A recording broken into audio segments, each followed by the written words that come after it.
Je l'apprends à personne, mais perdre du poids, c'est plutôt facile. Il suffit juste que tu manges moins et puis tu verras les résultats.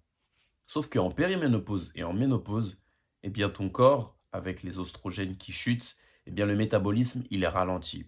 Donc si tu te restreins en termes d'aliments et que tu te dis que tu veux faire un déficit calorique, eh bien ça va pas être la bonne solution. Ou du moins, ta pensée, il faut plus que tu l'élargisses.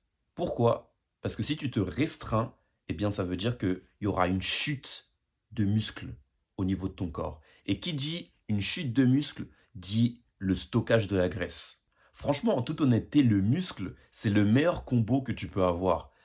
Comme, étant donné que ton corps maintenant ne produit plus forcément un taux de testostérone plutôt conséquent, eh bien maintenant, il faudra que tu l'optimises. Ok?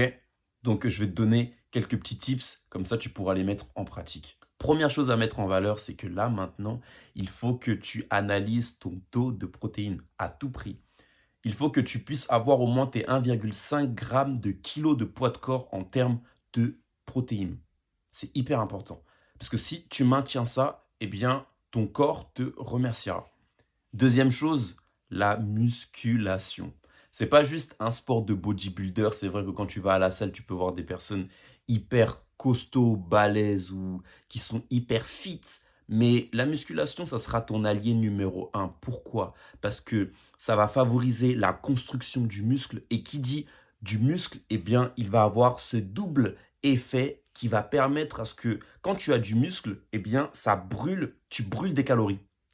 Et la dernière chose qui est hyper importante que tu dois savoir, c'est que tu dois supprimer le sucre raffiné. Je sais que c'est comme si c'est une quête qui est perdue parce que tu te dis mais j'aime trop boire, je sais pas, des sodas, j'aime trop boire du Fanta ou du Sprite, mais là tu dois arrêter ça tout de suite parce qu'en fait c'est ça qui fait en sorte que ton insuline fait que des effets balance et en fait elle est pas stable, tu fais que d'avoir ton pic d'insuline, ce qui fait qu'en fait ça va piocher partout, que ce soit dans ta concentration, et tu vas pas être efficace et tu pourras avoir aussi des gros pics de fatigue, ce qui est très mauvais pour ta perte de poids.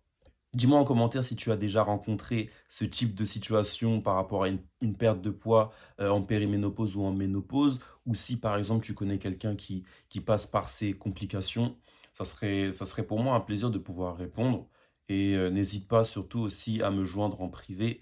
Et si tu veux avoir plus d'informations plus complètes, n'hésite pas à te rediriger sur mon lien en bio, là où tu trouveras, pardon, que tu trouveras eh bien, mes programmes, guide alimentaire, périménopause, ménopause. Si tu veux comprendre là où tu te situes peut-être en périménopause ou en ménopause.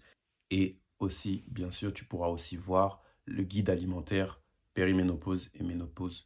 Quelle alimentation adopter afin de comprendre tout sur l'alimentation.